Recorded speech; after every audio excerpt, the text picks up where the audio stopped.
All right, what's up, podcast? We're back this week. I've been out for a few weeks, and I sound like shit, but I got Jared Beville on today. And Jared, I know you through the brewing industry. Met you a few years ago. You have Red River Brewing, and so I wanted to get you on and let the listeners kind of hear, your passion behind the business and what it is to be in the industry, and then also hear about other things you have going on. So what's up, man? How are you? I'm great, man. I'm doing good. So yeah, thanks for having me on, DJ. Yeah. It's been it's been fun getting to know you, and now we do a lot of business together through the brewery. So yeah, I mean, I have Red River Brewing Company. I've been doing that full time since August of 16, so about 3.5 years. But we actually started that in my garage about 2010, 2011. So I started that with 2 other guys, and then we got incorporated. We raised a little bit of money, opened in 2013. Did that while we kept our day jobs, so we would go to work Monday through Friday, and then at night and on the weekends we would work on the brewery. So on Saturdays we would actually get up about 3:30 a.m. We'd start brewing about 4 a.m. and then we would run that till about 2 a.m. on Sunday. So we worked about a 22 hour day. Well, you're still doing your full-time job during the week, I guess, yeah? Yeah. And so we did that for about 1.5 years, almost 2 years. And while we were doing that, we were doing our day jobs, we were running the brewery, and then we were trying to raise money. We actually went through Cohab's business program at that time. Okay. And then we went through the EAP program, the Entrepreneur Accelerator program, immediately following that. So it was a wild couple years. A couple of us had a few kids during that time. Yeah. And then in April of 2016, we moved up to our new facility that we're in now. Yeah. And so we've been there almost 4 years. And then last year, almost a year, I've been over at the Entrepreneur Accelerator program doing startup consulting. Okay. So let's say somebody comes in like yourself, you say, I have an idea for a new business, or I have my existing business, I have an idea for a new revenue model or a new vertical, or I'm having trouble deciding when I hire employees or how I grow. You can come to us, and we're really just business consultants, and we help walk you through the lean canvas and walk you through how to grow your business and how to scale your business, or how to bring your idea to the actual market. Okay. I also do a little bit of real estate investing. I've been doing that since 2012, and I have a niche that I focus on in that. And then I've just recently bought. This will be my 5th house to try to flip. I just bought it last week. Nice. So yeah, as we were kind of chatting with earlier. One of the things I kind of fight with is am I productive or am I busy? Yeah. I was on my way over here to meet you. I had to push everything about 15 minutes. I have one meeting that kind of moves, and then I have to juggle the other ones. Yep, it's the whole fun day, man. One thing moves, you have to adjust everything. Yeah, but it's fun. I enjoy it. I try to take every day as much as I can that it comes and try to get the most out of it. But yeah, that's for about the last 4 to 5 years. That's pretty much it in a nutshell. So now I want to talk about, and I didn't realize you were in so many different other things, which is awesome. So I guess we'll get to that too. But I want to talk about now the brewing industry as a whole, because you said you started in 2011, and I feel like that's kind of when you started seeing breweries kind of come up. Because if you go to different towns and stuff now, you see a lot of, that's the way to go. Like, you want to go hang out at a brewery, get some food, get some good local craft beer. So what made you get into that? Yeah. Well, a couple reasons. Number one, you brought up a good point. So this year there will be 10,000 licensed microbreweries or craft breweries in the U.S. That's insane. It's crazy. So if you go back to 2011 when we started looking at doing this, there was about 1,800. Okay. By the time we launched in 2013, 14, when we started kind of raising money and scaling, that number had ballooned up to over 4,000. So if you figure in a 4-year period, we've almost doubled. Yeah. But we haven't grown market share so much. So the big thing for us, for me personally, starting out and wanting to do it, was there had not been a operating brewery in Shreveport, Bossier, since before Prohibition. So it's gone back about 100 years. That's crazy. Yeah, and to me, I have a business background or financial background. I have a finance degree, and really the challenge of doing something that had never been done in this market, I think, is really what appealed to me. Yeah. And then the fact that it was beer, and where I grew up, my dad had a manufacturing business, so I think marrying that, the industrial side, with the business side, and going, okay, we're going to cut a new trail here. Nope, there wasn't even a city license on the books for what we wanted to do. Okay. Really, that kind of personal challenge of can you do this is really kind of what appealed to me. Okay, well, so what did you do before you got into making that a business? You started that on the weekends. What were you doing as a full-time job? Yeah, so I'm originally from Winfield, Louisiana. Okay, which is probably, what, 2 hours west of here? Yeah. Yeah. So it's in between Ruston and Alexandria. So Right. it's kind of an isolated place. That's where my family is. They came a couple hundred years ago. They came prior to Civil War, so my family's been there a long time. I went to school at Tech for about 3 years. Ended up transferring to LSU. Yeah. I got engaged. My wife was from Bossier. I moved up here after leaving Baton Rouge, and I started at Willis Knighton Health System. Okay. And I never left. I worked there about 12 years. So I started there actually in February of 2005, and I just stayed there, and they were very good to me, and Yeah. I wore a couple different hats there. Yeah. And in the interim, I started the brewery as I worked there, and they were very gracious and worked with me to be able to try to do that.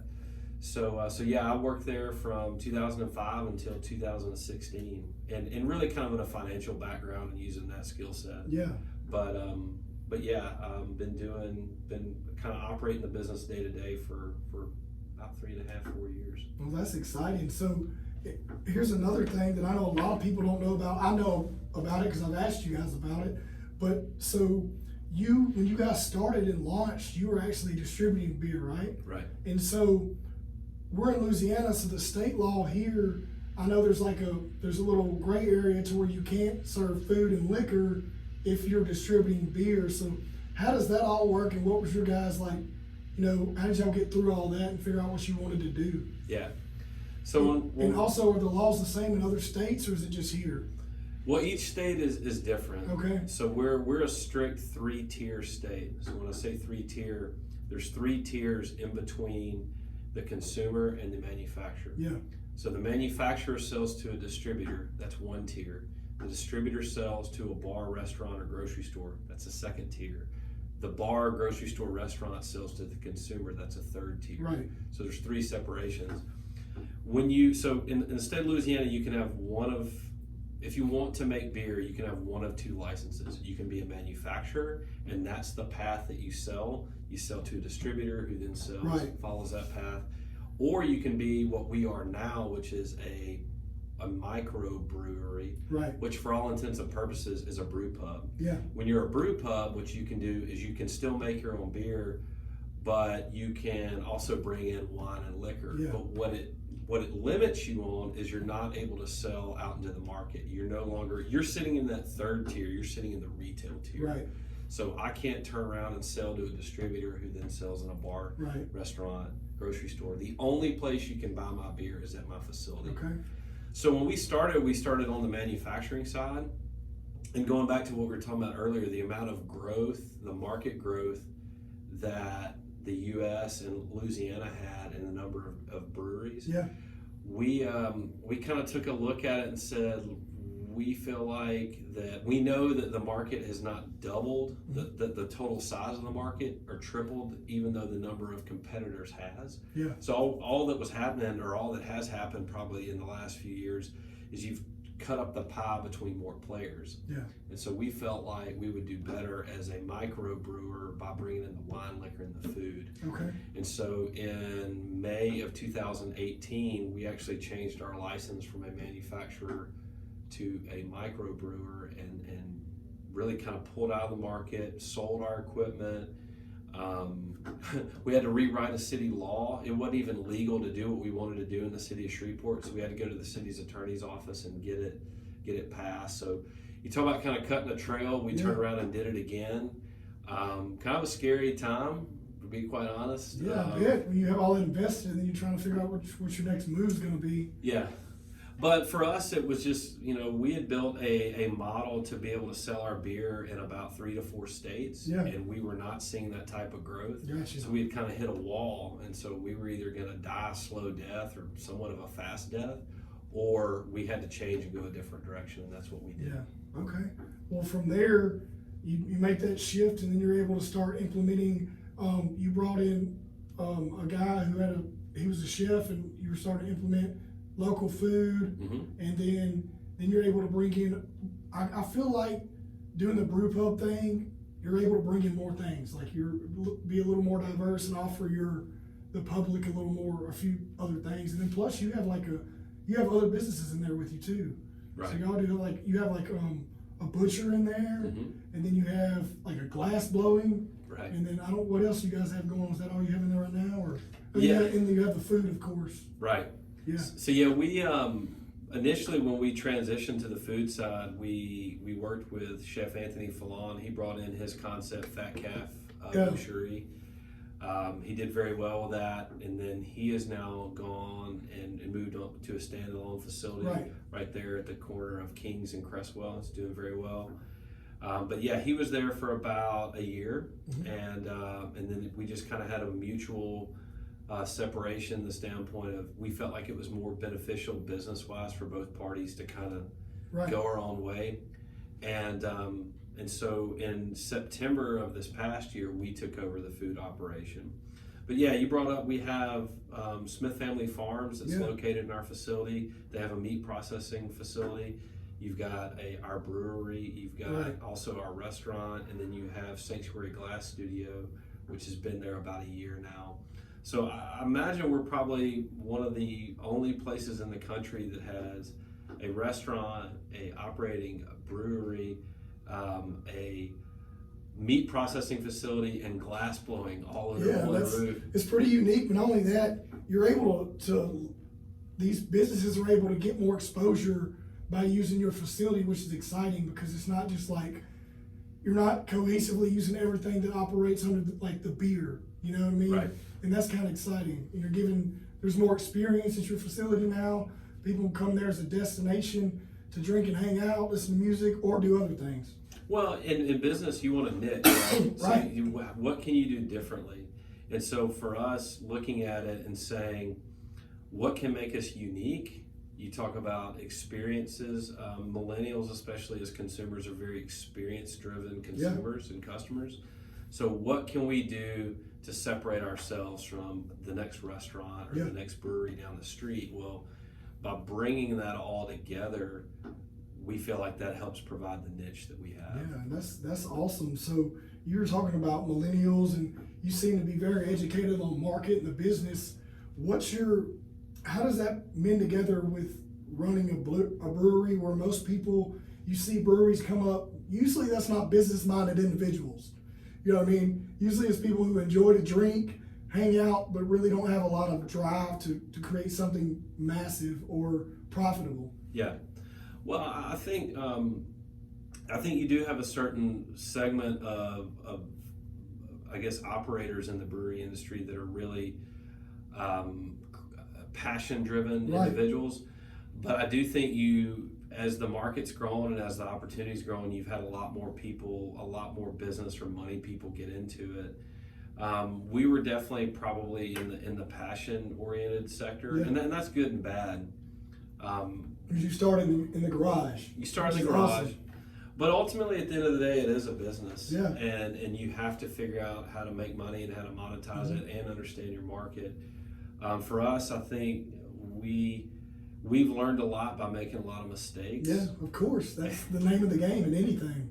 Yeah, I mean, we one of the meetings I had today was trying to focus on how we drive more lunch business, because we feel like I have an opportunity there. So by no means do we have it all figured out, but honestly, to me as a person, the challenge is what I get bored with the mundane. and that's one of the I'm the reasons. same, I understand. That's one of the reasons I probably do too much or do too many things. Yeah. Is when something is kind of in a set of stasis, I get a little bored and I want to move on to the next one. I like starting at the bottom of the mountain and trying to climb up, and then when you get to the top, you know, there's either another mountain to go over, or you turn around and look back and go, okay, let's go back down and go back and do it again. Yeah.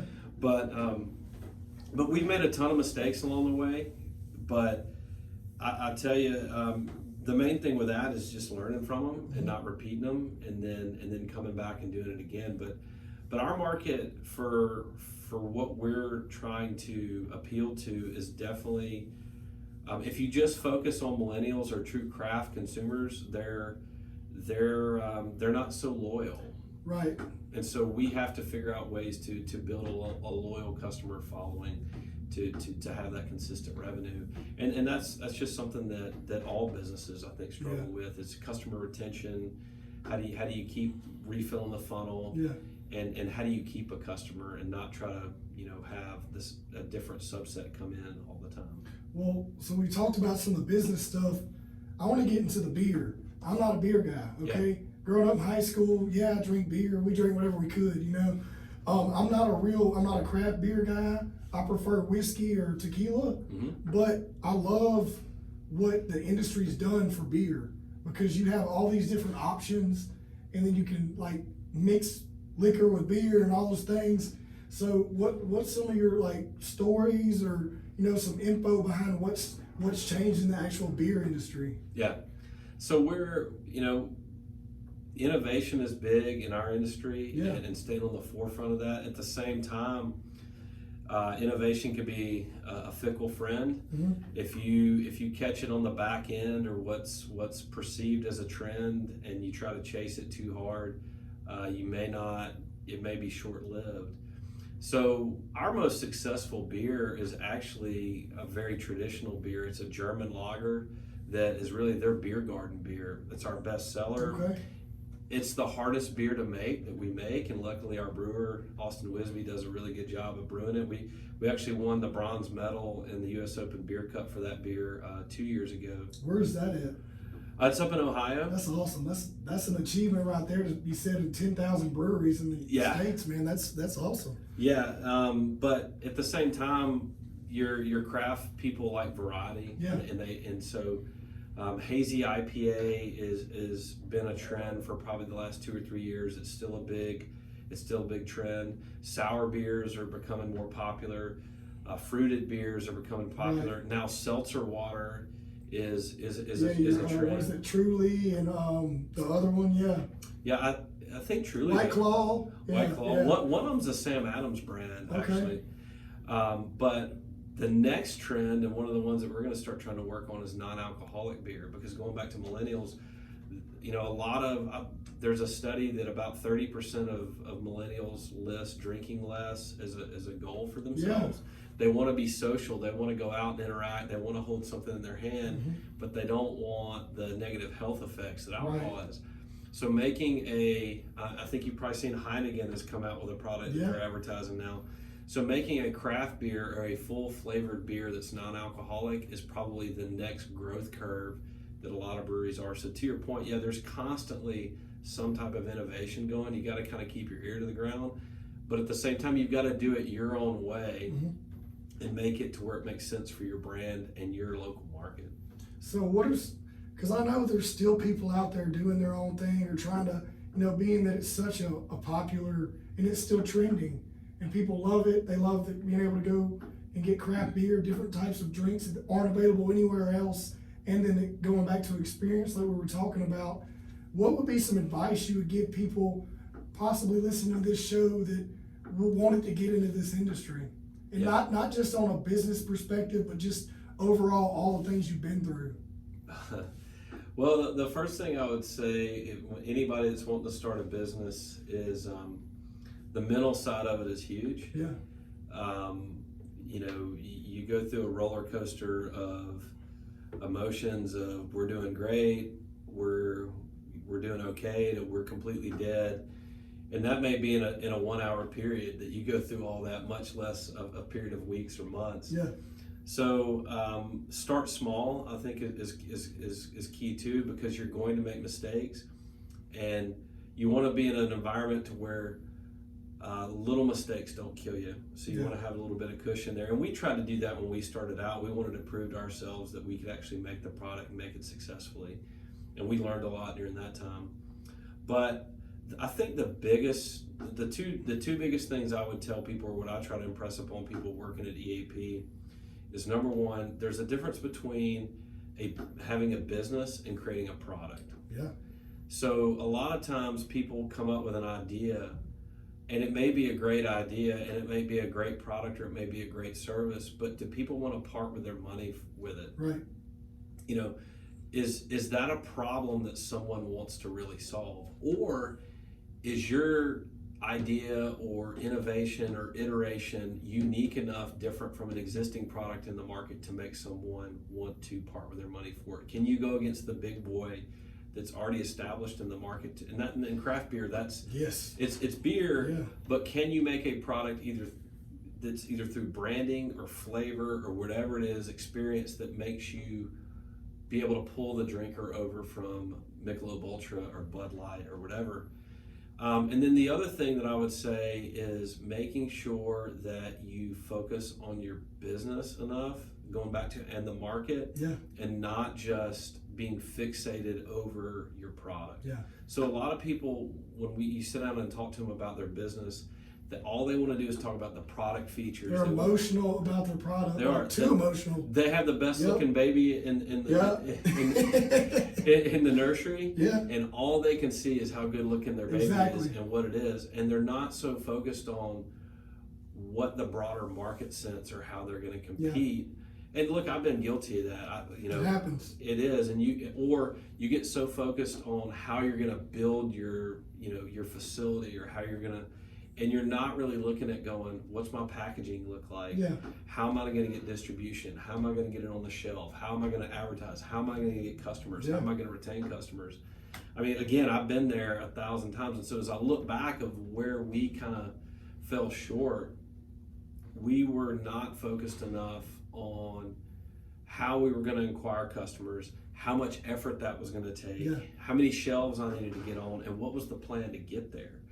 And so what I try to do in consulting with folks is take that approach with people and go, look, you got a good looking baby, but when it's time to go out and really turn this into a business, how many doors does baby need to knock on to be able to sell enough money to be self-sustaining? And what are those doors, and what are you going to tell them when you get to those doors? What separates your baby from someone else?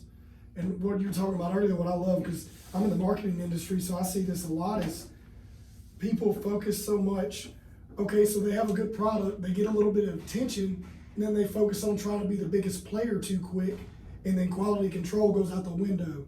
The product goes to shit, or they try to grow too fast and they don't have their ducks in a row, and then it fails. So all those moving parts mean something. But I think it all goes back to quality first. You got to have the quality down, and then you focus on, how am I going to grow? What's my branding strategy? What separates me from this other competitor that has billions of dollars they're making off this one beer or whatever it may be, So branding's a key, and that's one of the things that we probably have struggled with, or not done as good a job as I would like to, because branding, if you build it right, it's almost like your customer retention piece. If you can build a strong enough brand that kind of stands on its own, you're not constantly going out there and playing whack-a-mole to bring customers in.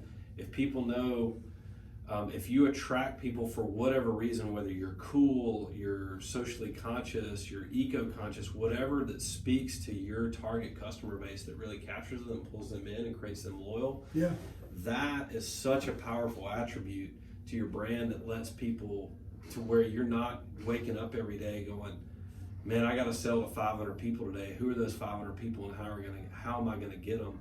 If you've got those 500 people that love you, that are already going to be coming back, that goes back to your branding and your experience. I think there's so many, everyone's so focused on sell now, and they don't worry about the core brand.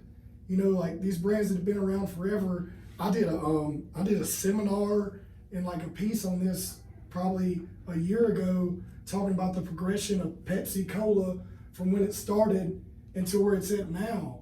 You know, there was a big text logo with all kind of writing and everything on it, and then progressively over 100 years, everyone in the world knows what that symbol is when they see it. Right. That's a perfect job of branding. Right. Target, McDonald's, whatever it may be, they're world renowned and known. You know, and it's because they've done branding. They've done it right. That's right. You know, and it's like you get to the point where if someone sees that symbol, they know what the name of the company is or whatever it may be without even having to look it up or even think about it. Well, a perfect example of that is, you know, a 3-year-old or a 4-year-old that can't read yet, but they see the McDonald's arches or they see the Target emblem. They can't read Target, but they know what that is based on going in and having the experience, buying the products, and then there's that logo or that branding is strong enough to where it resonates with them. Yeah. And that's what we're all trying to shoot for. But when those guys have teams and teams of course. But you know what?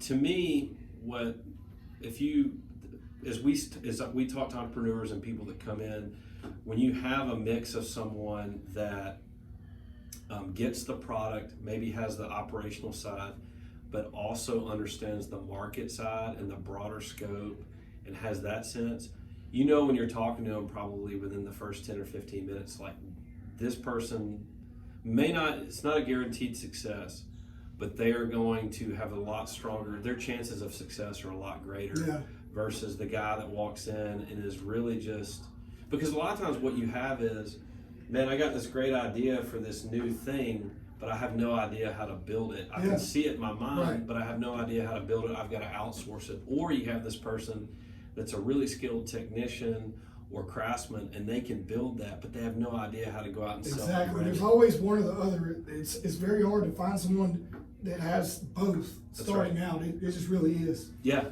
Yeah, and so, you know, it's the whole, you bet on the jockey or the pony, and when you have a winning horse, it's you got a great horse and you got a great jockey on top of it, and that's really kind of what separates, because we're in, you know, this day and age, when you have a business and depending upon the product, we're competing globally. Oh yeah, I mean everything's available at scale. You have a phone where you can reach the world in your hands, whereas 50 years ago you could only reach 10 miles down the road. Right. So you're only competing with, okay, if you're the only brewery in 10-mile radius, you got the monopoly. Right.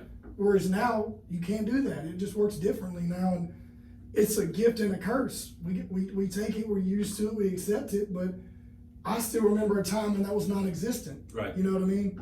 So it's changing the whole game, and people are still in that old school mindset of thinking they can do things the way they used to, and then they are upset whenever it doesn't work. Yeah. It's like, I tell people this all the time. People are like, well, I don't use Facebook, or I don't know how to do it, or I don't like Instagram. Well, guess what? You didn't know how to drive a car either. Right. But you had to learn. Yeah. Because if you're not competing in that market share, you're going to be dead in 5 years, you know?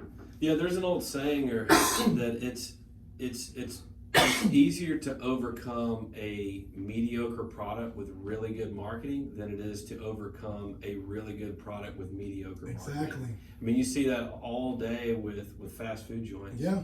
They're not the best hamburger that you can find, but they're convenient, and you know what you're going to get, and their branding's so strong that it draws you in. But yeah, I think right now we live in the greatest time in the history of the world. I truly believe that, and part of that is there's more opportunity and more availability for someone to be successful. But to your point about that's a blessing and a curse, the flip side of it is there's more competition. Always. Everyone's a competitor than there now. ever is. Yes. So you just have to understand that going in, but at the same time, if you want to compete or you want to do something, there's never been a better or easier time to do that than now.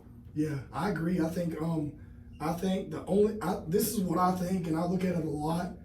Just trying to project the future in my industry is, okay, once we achieve, we're at the top to where there's so many competing brands and there's so many competing services. I think it's going to go back to worth ethic and accountability and stuff like that, to where used to you had different choices, and there may be someone who was lacking in this, but I feel like what I'm getting is people appreciate service more than they did 10 years ago because there's so many different options now. Yeah. You know, where there wasn't before, so they may, okay, well, my trip to this restaurant was okay, and it's the only one around, so it is what it is. You know, whereas now I have 10 options, and I'm going to go to the one that treats me the best, has the best service, you know. That's right. I mean, you see that right now. Look at the shift that's going on in retail. Yeah. I mean, man, that's a hard game to be in right now. It is, and you know, what is it? Pier 1 just filed for bankruptcy. Just saw that. But where those guys are trying to go, or the ones that are trying to understand, is going back to we used the word experience earlier. How to experience service, however you want to, you know, try to articulate that. But it's all about when the customer comes in, how did they feel interacting with your product or interacting with your staff, and that feeling when they leave is what's going to get them to come back. You can get anybody in the door one time, but what was their experience with your product? Was it positive, negative, and what was your experience with your staff? And when I walked out the door, did I feel like I got value? Did I feel like I was treated well? Yeah, I think it all goes to value. When you say experience, but value too. I mean, are you providing someone with value? If you're not, you're losing. You need to stop and find something else to do. Yeah. Because now more than ever, people appreciate that, and you got to play on it. Well, yeah. I mean, we're right here close to the end, and I got something for you. Okay. I don't know if you have had this, but so have you ever had Dragon's Milk before? Yeah, maybe a time or two. Okay. I may have had one yesterday. Nice, awesome. Well, see, I'm not a big beer drinker, and I know you guys did. I don't know if you have one right now, but you guys did like a barrel-aged beer, whiskey barrel-aged beer. And I was looking for one. I was somewhere, it's been months ago, and I found this, and I tried it, and I was like, I don't know if he's tried it, but it's got a badass name. It tastes good. I like whiskey, he likes beer. Are we going to drink this right now? I mean, we can have one. Let's do it. I happen to have a bottle opener. Nice. Yeah, I love this beer. In fact, it looks like it's probably warmed up just a hair, which is perfect for a dark beer. It's cold. But it has gotten room temperature since we've been here for the past hour, yeah. So yeah, with a dark beer like this, that's got a bunch of what I call nuance or a lot of complexity. If you can let it get up to about 50 degrees, all that kind of comes out, and you don't want to drink a really good complex beer ice cold. Okay. The reason that you drink Bud Miller Coors and Mick Ultra, where it's you're masking flavor. Yeah. Okay. So no, this is a great beer, man.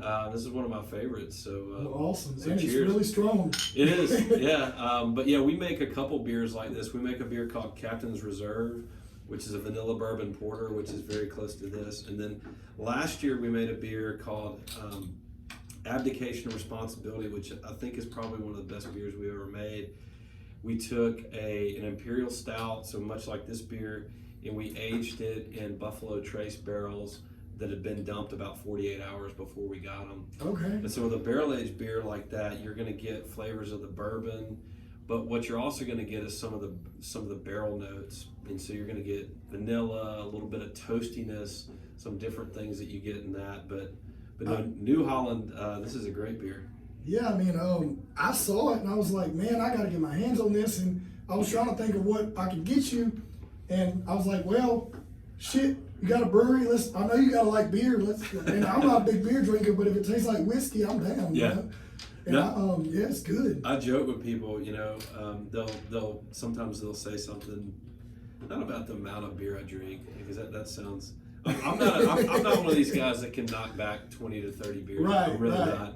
not. But I can drink a few beers and be fine. And I jokingly tell them I'm a pro. They're like, well, how do you do that? How are you gonna?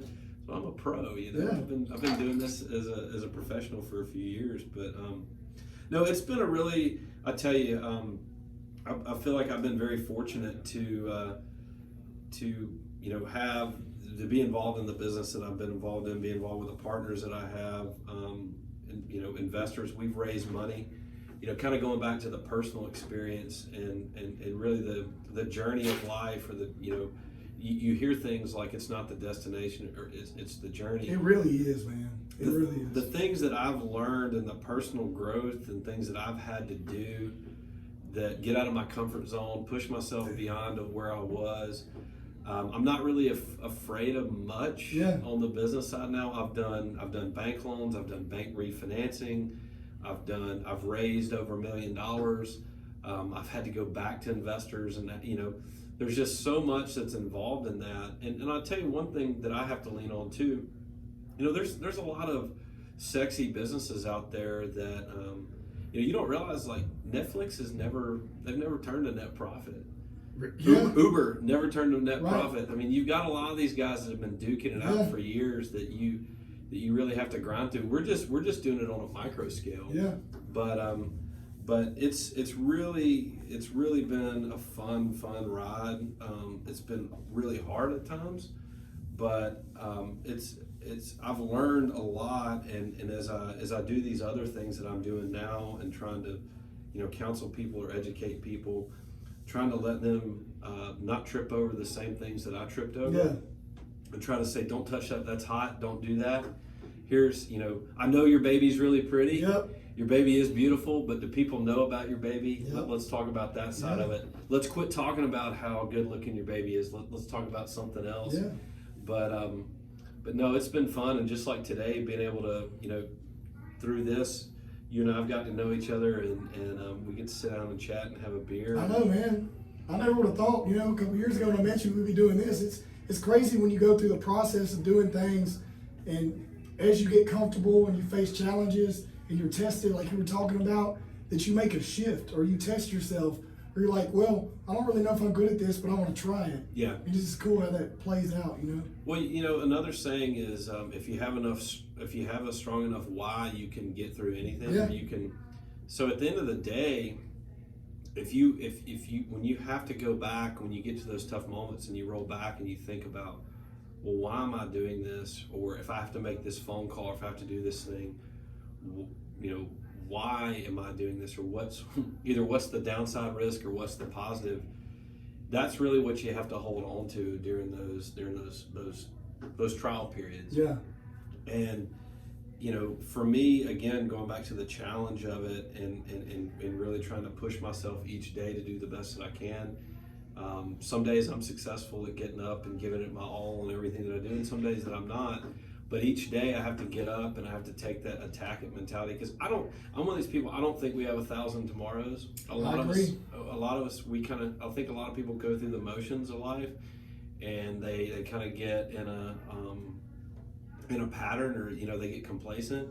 And unfortunately for me, I kind of started pushing myself a while back, and once you start down that path, it's really kind of hard to roll back from there. Because most people live thinking they're going to have 30 years, because they see everyone else around them growing, retiring, making all these plans. I'm going to stay at this company for 20 years even though I'm not happy, because it's just easy to do.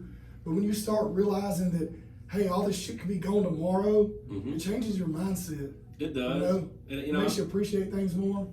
How old are you? I'm 30. Yeah, I'm 38. I just turned 38, and I've had a few friends, colleagues pass over the last probably 2 or 3 years, and when you see that, and for me, a lot of it is I don't want to leave a mess for either my family or my partners or whatever. Right. So when something's broken, and that's hard. The hard part is hard to get people to understand that aren't in that mindset or that mentality of why you're pushing. Yeah. And your foot's on the gas, and the people that aren't in that, they kind of look at you like your head's screwed sideways. They can't grasp it. It's just so different for them. Yeah, but it's fun interacting with like-minded people and getting in the. That's one of the things that I've really enjoyed is whether it's the entrepreneurial community or the doer community, getting to interact with people like yourself. I would have never been able to been on a podcast. I would have had a really nice job. Yeah. And continue to do that. And at some point, my life may change, and I may go back to doing something like that.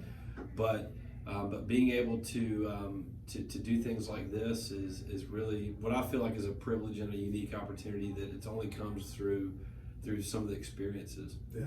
Well, dude, I've had a good time today, and I mean, if you have anything else you want to add, if not, man, we'll wrap this thing up.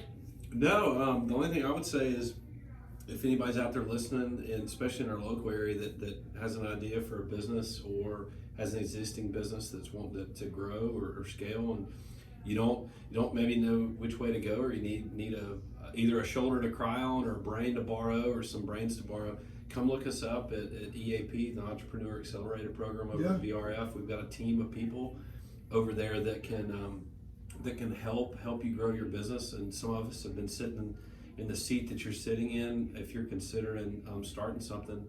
And there's a lot of cool things happening here in our local area, but I always like meeting new people, and because the thing for me, I may pull an idea from, that's the beautiful part of what I do is, a lot of times there's a lot of people smarter than me that I get to interact with, and I may go, hey man, that's a really good thought, that's a really good idea.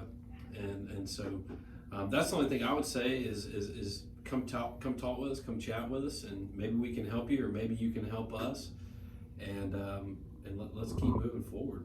Awesome, man. Well, that's all I got, dude, and thank you for being on the podcast. Everyone, please subscribe. All right, cheers.